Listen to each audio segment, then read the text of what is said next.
Hi! Smorgasbord din naman po ito. Smorgasbord Pinay. Huwag niyo pong kalimutang mag-subscribe. Pero mamaya po pagkatapos niyo pong mapanood po itong aking video.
Ayan po kanina, diba? Pinakita ko sa inyo yung pinagtabasan din ng tinapay, ng toasted bread. Wala po talagang sayang, hindi po namin sinasayang.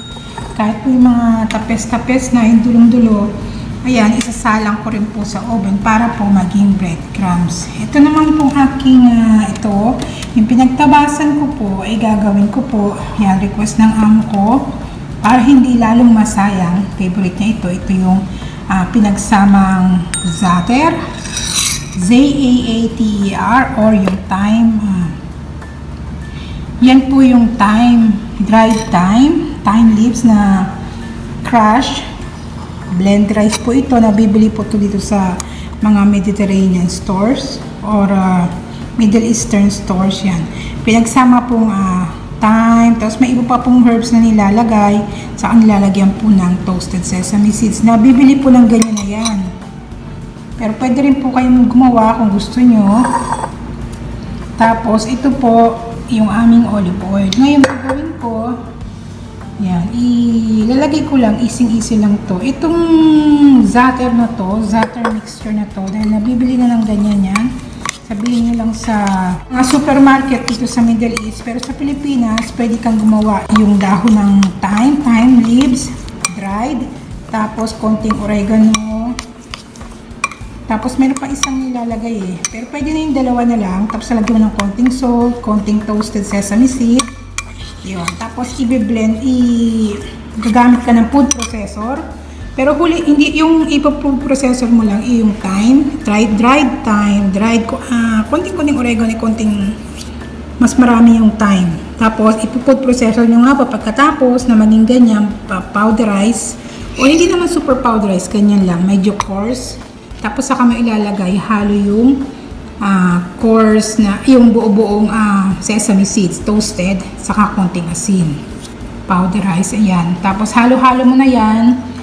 Matagal itong masira. Para mas lalong matagal masira, ilalagay niyo po sa rep. Isa-isahin na natin, ipapahid lang natin. Tapos pasok na natin sa oven na may 275 degrees Fahrenheit para hindi agad masunog. Ito nga po pala, ito. Yan, diba? Yung edges yan. Yan, nakita nyo. Flatten ko lang yan gamit yung aking yung rolling pin o kaya yung bote, basta ma-flat siya. Tapos iayos mo lang, arrange mo lang sa iyong ito baking pan. Walang oil yung ilalim Tapos make sure na super low yung apoy. Ito. Una, nilagyan ko ng 400 to 450 Fahrenheit. Pagkatapos, 5 minutes lang, hininaan ko na, kinonvert ko na ulit sa 275 degree Fahrenheit. Pwede rin sa oven toaster. Kayo na lang po ang mag-adjust. Make sure na well distributed yung apoy ng inyong toaster. Pwede rin sa pan. Basta, yun nga, alali lang po ang apoy. Ang prinsipyo lang nito, ito healthy to kasi high fiber. Huwag lang yung bread, syempre yung bread. Tapos syempre, dahil oven lang, walang masyadong. Itong oil na ginagamit natin is healthy oil. Yan yung olive oil. Yan. Pisa na natin pong mag-spread isa-isa. Tapos ko na siyang spread. Yan. Yung ating gagawing za'atar sticks. Saka ito yung panibagong breadcrumbs na naman. So, pasok na natin sa oven.